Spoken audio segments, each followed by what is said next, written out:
मग तुम्हाला समजून घ्या नुसतं पाया नका ठेवतो थांबे बोलायला लागलं सुटत हा बायका करतो तुम्ही सुरक्षित ठिकाणी गाड्या लावल्या तुमचं सामान सुरक्षित ठिकाणी राहील तुम्ही मुंबई घेऊन आले किंवा देवाचं दर्शन घेऊन आले किंवा अंतर्गात आले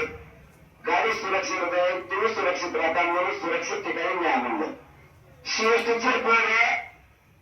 शांत बसा म्हणून सांगितलं दुसऱ्यांदा पुन्हा सांगतोय त्यांना मला शांत बसा तुमच्या गाड्या मैदानावर येऊन लावा गरीबाच्या पोरांनी मैदानावर लावल्या तुला जर माझं असेल तर तू गाव करता देवा नगर मराठीचा वाटव करू नको तुमच्या कोणी जर विचारलं त्याला मराठीचा बजावून सांगा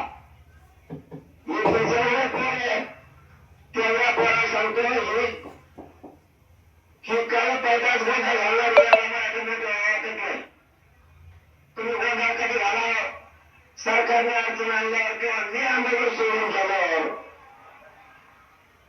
मी जागेवर ठाम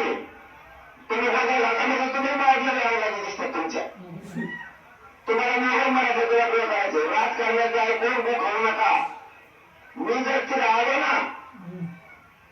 तर त्याला पळून सुद्धा जाणार नाही त्याला तेव्हा तुमच्या पोलिस सांगतात त्याला मला अर्धा मिनिटं ते मोकळं करावं सरकार ऐकत नसल्या त्या गोष्टी मी आंदोलन सोडून गेल्या त्या गोष्टी विनाकारण त्याचं कारण सांगून बोलायचं शिवष्टी पासून 25 दिवस